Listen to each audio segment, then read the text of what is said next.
Welcome back to Conversations on Deck, and today is Cheers Thursday, folks. We're looking at this 2003 Diamond Kings Gold Foil Nomar Garciaparra.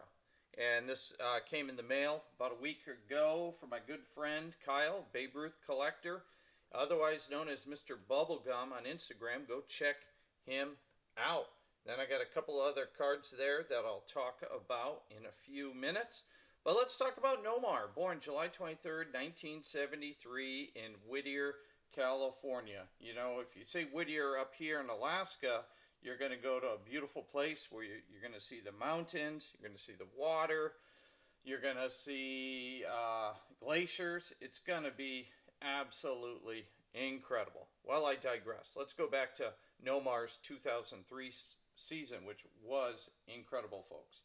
He was 29 years old. He had a 6.1 WAR. He played in 156 games. He scored 120 runs. He had 198 hits. That is awesome. 37 doubles, 13 triples, 28 home runs. I mean, out of this world.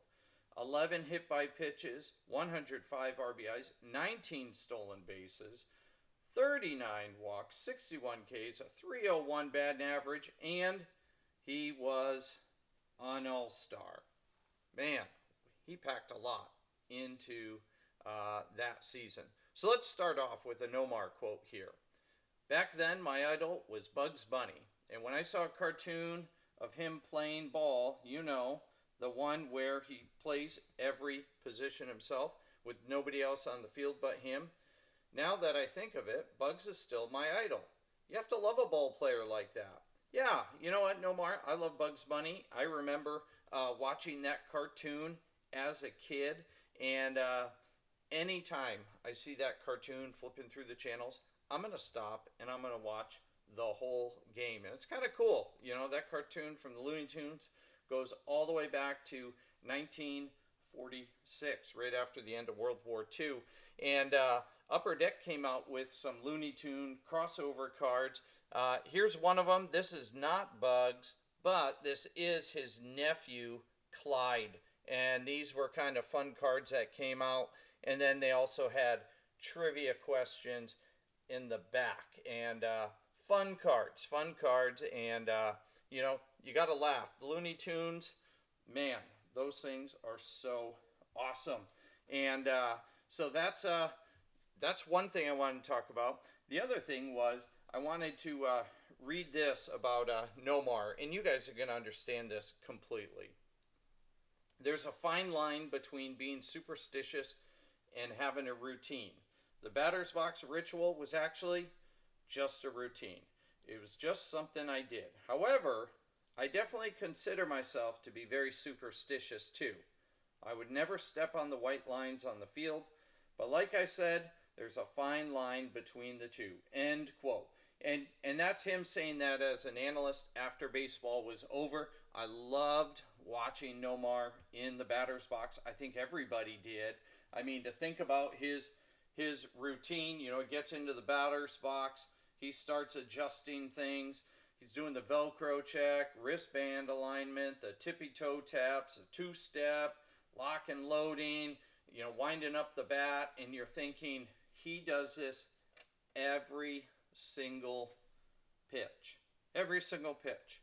And, you know, today they have the time clock for the batters. It took Nomar, you know, about 15 to 17 seconds if he was going to be doing his full routine, which actually with today's standards, he would be within the cutoff.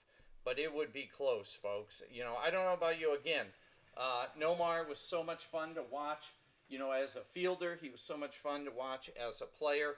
And in the batter's box, that definitely, you know, made him stick out. You know, and we all have routines. And I'd say at different times, we all have some sort of little superstition or something, you know, that we just don't trust, so we don't do it. You know, the other day I was cleaning the gutters. It was a nice day out, and I had the ladder up, and then I had the choice, either walk under the ladder or around the ladder. Well, guess what I chose?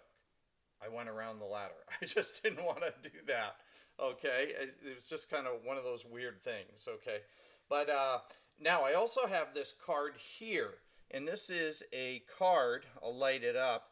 That one of my nephews, he actually sent me. He actually sent me two cards. Okay, and this is Wally the Green Monster, and LTC by Ringo, and it's numbered 3 of 25. And he signed it, which is really cool. And he sent me this letter, and he's talking about a thing called letterboxing. Now, I'll be honest, I had no idea what letterboxing is. So here's his words. The shortest version is that it's hand-carved rubber stamps, usually hidden in Tupperware containers, usually in the woods, and people go look for them, and stamp the stamp in a logbook they carry. It combines handcrafting things, the carving of the stamps, treasure hunting, and hiking. LTC stands for Letterbox Trading Cards. Letterboxers trade these images of stamps they carve in addition to looking for ones hidden in the woods. And I think that's cool. I think it's awesome. You know, I think this year with my card club, I had kids carve stamps in the art room of different things, and then they were able to, stamp papers and, things like that. This is kind of the same thing.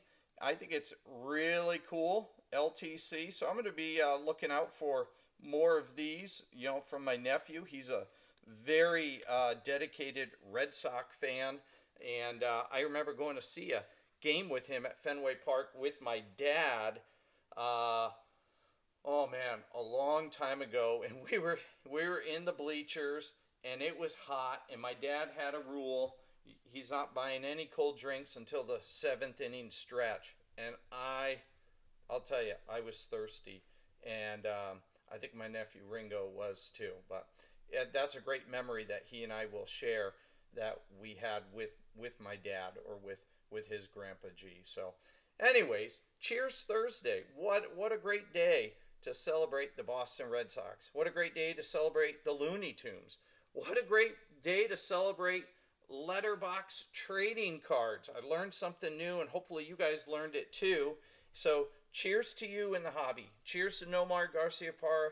Cheers to all you Red Sox fans and the Red Sox. Let's get into the playoffs, boys. Have a great day.